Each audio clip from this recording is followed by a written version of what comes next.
Gimana cara kita menyikapi yang seperti itu? Debt collector menghubungi kita lewat via telepon, email, WhatsApp. Kan banyak di situ. Kadang ada yang mengancam. Kadang kita sedang otak sedang susah. Ancaman datang tiba-tiba. Cara menyikapinya gimana itu, Medi Bro nih?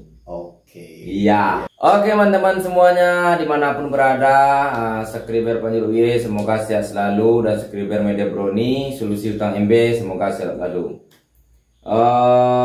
Di video kali ini tetap kita ngobrol pintar. Kita akan mempertanyakan kepada Media Brownie gimana cara menyikapi debt collector menghubungi kita lewat via telepon, WhatsApp, email. Oke. Gimana Media Brownie nanti menjelaskannya? Oke. Tidak berpanjang-panjang cerita. Kita pertanyakan, dan pertanyaannya begini Media Brownie. Iya. Gimana cara kita menyikapi yang seperti itu, debt collector menghubungi kita lewat via telepon, email, WhatsApp. Kan banyak di situ. Kadang ada yang mengancam. Kadang kita sedang otak sedang susah. Ancaman datang tiba-tiba. Cara menyikapinya gimana itu, Media Brownie? Iya. Terima kasih ya buat teman-teman semuanya yang sudah bergabung di channel YouTube Panjul UY. Oke, kali ini mungkin pertanyaannya yang dilontarkan oleh Uda Panjul ini spesifiknya tentang menghadapi debt collector via telepon, WhatsApp dan email. Ya, terutama ketika kita telat bayar di pinjol atau di bank konvensional ini. Iya, dua-duanya lah. Dua-duanya ya, terutama untuk di pinjol. Pinjol kan lebih memanfaatkan segi komunikasi, Iya. Sebenarnya ketika kita berhutang, memang kekuatan dari pinjaman online ini adalah cara berkomunikasi. Jadi jarak kita dengan pinjaman online ini, mereka selalu terhubung via telepon. Karena satu-satunya kekuatan mereka adalah memberikan kita tekanan dari jarak jauh. Dan ketika ada debt collector Dapanjul, misalnya Dapanjul ini telat bayar atau sedang terjebak di pinjol, habis itu kan kita selalu dikonfirmasi tuh via telepon, via email, via WhatsApp. Sebenarnya mau kita respon atau tidak kita respon, itu ada rasa bersalah Dapanjul, ada rasa bersalah, ada rasa tekanan. Apalagi sampai kalau kita menjawab telepon mereka. Jadi tujuannya mereka, kenapa mereka itu pinjaman online selalu berkekuatan dengan telepon, email, dan WhatsApp? Karena ini strategi Dapanjul. Strategi mereka itu adalah bagaimana menjangkau orang-orang yang tidak terjangkau oleh mereka, terutama yang ada di daerah. Bagaimana dia menjangkau itu? Makanya dia berkomunikasilah dengan kita via telepon. Dan ketika kita itu sudah terhubung dengan mereka, mereka akan berikan gimmick Dapanjul. Gimmick ini berupa tekanan. Anda lakukan pembayaran sekarang juga, hari ini juga. Kalau Anda tidak melakukan pembayaran, siap-siap data di kontak Anda akan kami hubungi. Biasanya seperti itu. Makanya untuk menghadapi debt collector via telepon, sebenarnya ketika kita telat bayar itu nggak perlu direspon sama sekali Dapanjul. Nggak perlu direspon sama sekali. Enggak, karena dia akan memberikan tekanan nanti pada kita. Kita ini kan sudah, ketika kita berhutang itu rasa bersalah yang cukup besar ini kan selalu ada Dapanjul. Ya, betul. Jadi kalau kita sudah berkomunikasi dengan mereka, dia akan memberikan tekanan ini lebih hebat lagi. Dan kemungkinan kita ini akan terjadi gali lubang tutup lubang yang sangat besar Dapanjul. Makanya untuk menghadapi debt collector via telepon saya saranin nggak usah. Tapi kalau masih kadang-kadang kan kita nggak tahu nih dengan nomor baru yang tapi tiba-tiba keangkat ya kan. Cukup kita jawab saja sama mereka, saya nggak ada uang, saya belum mampu bayar, dan saya akan usahakan secepat mungkin, tapi saya tidak bisa memberikan tanggal waktu yang pasnya. Kalau Anda bisa memberikan perpanjangan buat saya, oke, saya akan usahakan secepatnya, tapi saya tidak bisa menjanjikan kapan waktunya saya bisa melakukan pembayaran. Kayak gitu Dapanjul. Kalau untuk menghadapi via telepon.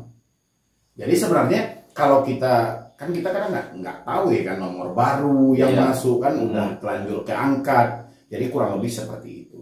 Jadi kita nggak perlu juga sebenarnya berkomunikasi. Tapi kalau sudah terlanjur berkomunikasi, tekankan aja seperti itu. Kalau dia nekat misalnya, Anda kalau main-main dengan perusahaan kami, kalau Anda tidak melakukan pembayaran sampai jam 4 sore, kami akan sebarkan nih data-data Anda gitu loh.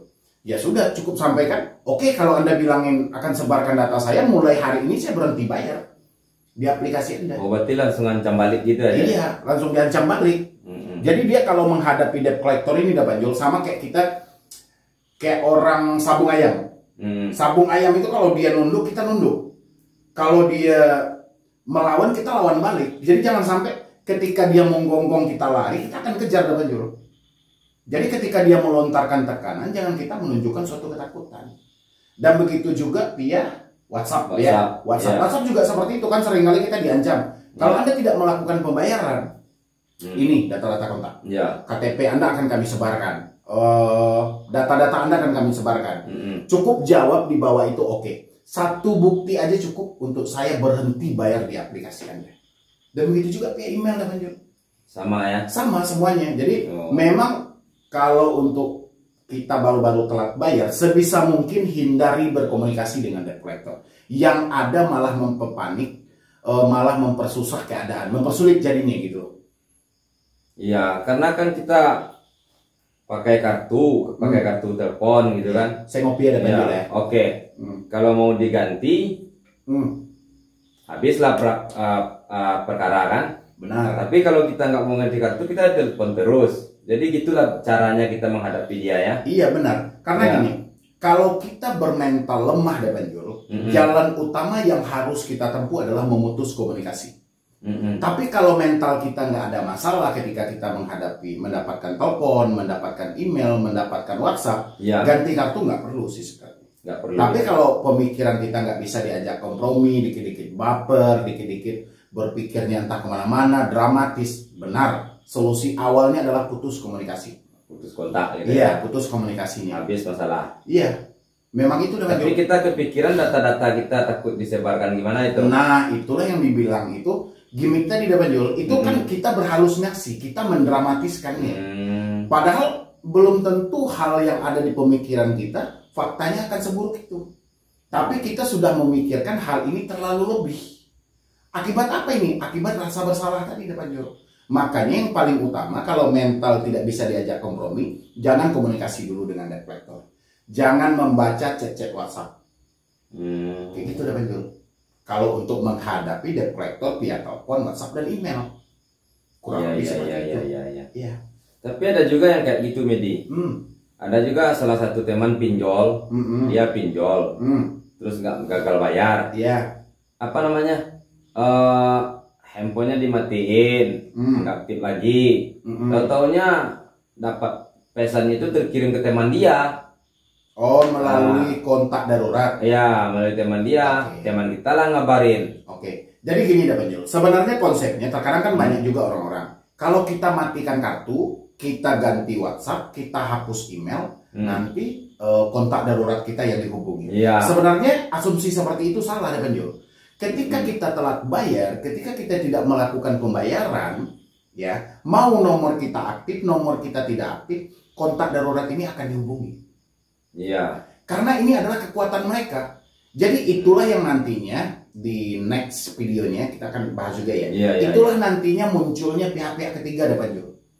Jadi orang ini berasumsi pihak ketiga itu kan biasanya dari pinjol, internal, eksternal. Itu pihak ketiga. Padahal pihak ketiga yang sebenarnya bukan itu. Tapi di next video kita bahas hal itu. Oke. Tapi udah jadi beban mental juga jadinya, Medi. Iya benar. Makanya orang-orang kan selalu mikir kalau saya ganti nomor pasti kontak darurat saya jadi sasaran. Iya kan? Padahal nggak ada.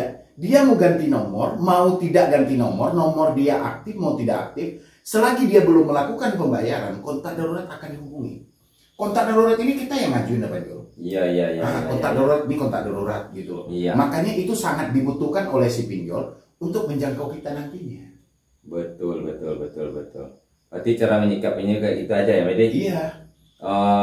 Misalnya dihubungi teman-teman kita, atau taunya teman kita menghubungi kita, lu pinjol kata dia kan? Iya benar. Jadi caranya intinya biarlah malu sesaat daripada hancur selamanya. Iya, nanti ini juga ada bentuk tambahannya ya dari saya. Misalnya ada teman-teman yang, weh ini gimana nih hutangmu? Ini hutangmu belum dibayar, aku ditelepon nih misalnya gitu kan. Ini ada yang nelpon atas namamu dari aplikasi ini. Cukup jawab ke mereka, Kalau dia masih menghubungi kamu, suruh datang ke alamat saya.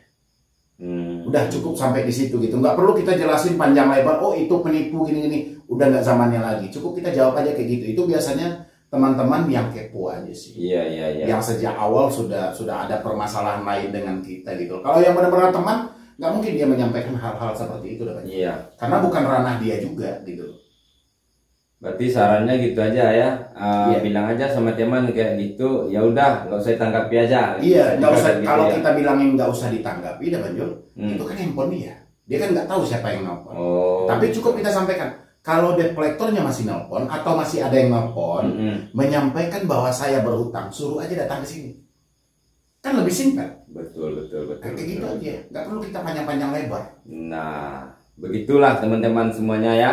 Semoga teman-teman paham dengan apa yang dibicarakan Mediobroni dan apa yang saya tanyakan sama Mediobroni, saudara dan teman-teman semuanya dimanapun berada paham ya. Mudah-mudahan bisa bermanfaat. Iya, jadi ada nggak poinnya bahasanya yang tepat untuk akhir cerita kita pada malam hari ini? Iya, akhirnya ya gitu aja. Yang penting perkuat aja mental, jangan terlalu baperan. Walaupun pemikiran dengan hati belum sinkron, tapi rendahkan aja kepalamu, ikut sertakan Tuhan dalam setiap permasalahanmu, insya Allah beban hidupmu akan berkurang.